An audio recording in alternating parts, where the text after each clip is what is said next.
There's no way you can defend Arteta anymore. But he might. What if You he wins can't it? defend What if he him. wins it? He won't win it. What if he does? Well, okay, that's another show for another day. But but at the moment, he's getting things wrong. Arsenal mid-table. You can't defend Mikel Arteta. 08717223344. Nigel is first up. He's an Arsenal fan. Hi, Nigel. Good evening, boys. How you doing? You good? Excellent. How are you? Yeah, we got out of jail tonight again, boys. But, I mean, we've had this all season. Tonight, you're spot on there, Andy. Tonight, what's he do? He picked Xhaka at left-back. Right, well, he's played a couple of games there in the league, but that's no good. We've got Cedric on the bench. He's played left-back this season. We've got Bellerin on the bench. He can play there. And to play this false number 9, well, has he forgotten he's not coaching at Man City now? We haven't got them type of players. We can't do it. He's been doing this all season long, and it's so frustrating. But we're just as bad as we are, I think, to be honest. So probably got a 50-50 chance of going through it. No, I just don't see it with Arteta. I've never seen it. Why do some Arsenal fans think he's the business? I don't know. Khaled, I don't know. Khaled, if you're listening, what planet are you on? What, you've been smoking and drinking? Well, he won't phone up tonight, Nigel, because there's no way you can defend Mikel Arteta now. No, you can't. I mean, even when I was standing with mates, even when I saw the team tonight, I thought, what is he doing? Everyone knows what Xhaka's like as well. He's been his coach.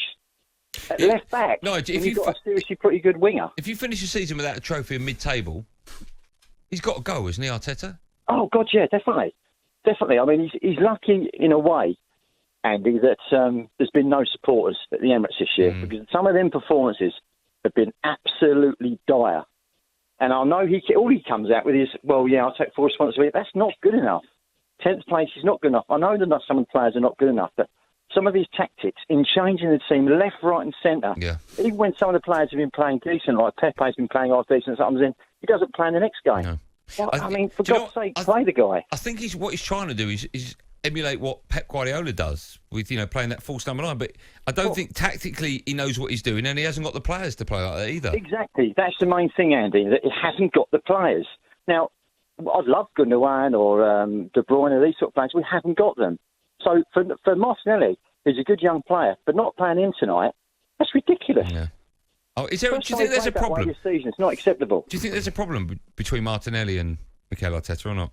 Yeah, I do, because he didn't play a lot last season. Then he puts him out in the wing. Always says he's a good player and all this sort of thing, but hardly ever plays him. So just give the boy a chance. Give him 5, 6, 7 games. Don't put him in for one game. That's not good enough. Yeah. You both know that. One game ain't going to justify you, is it? No, thanks for your call. Keep them coming in. 08717223344. Was Khaled, no? No Khaled. No Khaled. Khaled the coward. He'll phone up. He won't phone up, Jay. Oh, he will. He stinks, he will. He can't. Okay, he won't. But if he does, he won't defend Arteta. He might have another point on the game that maybe we haven't raised. Maybe he agrees with that decision to go with Pepe and no centre forward. Well, it's the wrong one because they lost. Let's speak to Jugs. Hello, Jugs. Hi there, mate. How you doing? You all right? Good. Have you got massive ears? No, not to be honest. It's just a name Jugs after we won, the double Arsenal before. Got a massive pair of eyes? Got an Invincibles title. But why are you called Jugs? After the Invincibles, I just named myself Jugs. I thought it'd be a good... you named you gave yourself a nickname? Of course, yeah. After the victory Arsenal had in the Invincible season, I thought, this is the one way to celebrate is give yourself a little nickname. How did you say to people from now on, lads, call me Jugs? It's just a known name. Everyone knows I'm an Arsenal fan. Invincibles are the season that was the one that obviously gave us. Why Jugs? Why not Lugs? Why Jugs? No, Jugs because the amount of trophies, I'm guessing. But that's about the years, isn't it? About the years on the trophy, lifting the Premier League. What is on the trophy? That's the Champions League. Yeah, that's big ears. Well, that's the proper ears, but the Premier League's like a bit of square ears, isn't it? You get different types of ears, don't you? So mine are a bit square. You got square.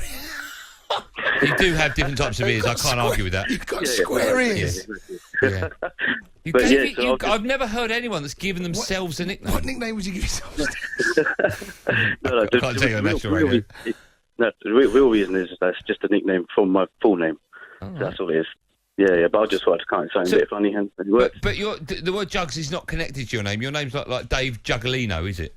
No. My full name is Jug Deep, so then Jug. So it is. So it is connected to your surname. No, to my whole first name. So, hold on. Am I going crazy? You basically just shortened your name and you call it Jugs and got nothing to do with Invincibles. Yeah. 'Cause if I say Jugdy, people end up calling me something else. Yeah, but that's your first name, yeah? Yeah, that's first name, yeah. So, I mean, if I just met you, I'd probably call you that as a nickname. Jugs, yeah, exactly. Yeah. You call me Jugs. Well, luckily I'm a bloke. If I was a girl, it'd be a bit different. I know, but what I'm saying is you didn't look at the Arsenal Invincibles and think, right, what nickname can I come up with? No, of course not. No. All right. That was just to have you lot on. But no, the reason I rang obviously is just to say that I think Arteta is a fake Guardiola. Right, okay, cool. And he said it. They said it. He's absolutely Game said without a it. striker. Why do you say that? Go on, back it up, Jugs. Well, because look, who else is going to play a game like this, semi-final level, without a striker? You know, who's going to even when you've got two strikers sitting on the bench, you know, and everyone's been begging for Marta. You know, everyone's going on about how they listen to fans. They don't care. You know, it's like a retirement club. Like everyone says, you come out there just to get a top wage now. You know, you can get a good transfer fee out of it. You know, get good weekly wage. Doesn't matter what you do. It's just crazy, mate. You know, they're more worried about social media rather than doing stuff on the pitch. You know? And I think it's not. I mean, it's not necessarily just Arsenal. I think generally Premier League players. You know, it's only the young ones who are on the lower wages who want to try and make a name for themselves. Actually, give a damn about the game. Actually, want to feel like the fans do. Jugs. Otherwise, yeah. Jugs, would you have Arsene Wenger back? To be honest with you, before you wouldn't have had him. You know, but now you listen to all the stuff that was going on with the finances behind the scenes and the way he was like covering a lot of stuff. You'd have him back in a way, but it all starts from the owners. You know, if the owners aren't willing to put cash into it. You know, it's crazy, mate. We've just lost the plot. Even Spurs are brave enough to go and sack managers. You know, look where Spurs are compared to where we are. It's a joke. So, you know, so are you calling for Arteta to go? He has to. It's not a case of I'm calling for him to go. I was all for stability. Right. You know, don't get me wrong. I'm all for stability in a job and stuff. But look, these people are getting paid good money, man. Yeah, they got good. You know, you've got to represent. You've got to, on the pitch results. It doesn't matter how you play.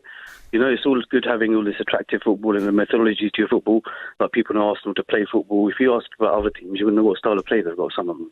So what? You know, so have you got a message for Khalid, the Arsenal fan, who's probably listening? Khalid, to be honest with you, I'll be honest, Khalid's probably had a package sent to him from the Kroenkes of some of the special stuff that they're smoking in there, and he probably isn't able to ring. You know, even to ring tonight, I'm lucky. I've given up on Arsenal now. Right. You know, after all these results, you can't take it seriously now. You know, football has now become like a pastime rather than something that you actually want to enjoy. Okay. Jugs, thanks for your call, pal. Take care. Cheers, no worries, Jugs. Take care. Have a good night. Jugs, you too. There you go, Jugs, the Arsenal fan. A bit confusing, the old nickname, wasn't it? Yeah, he didn't choose it. It's just a shortened version of his name. Well, to work that one out, didn't it? Yeah, he should have just said it's a shortened version of my name. And then we'd have just carried on with the conversation. We would have done, yeah.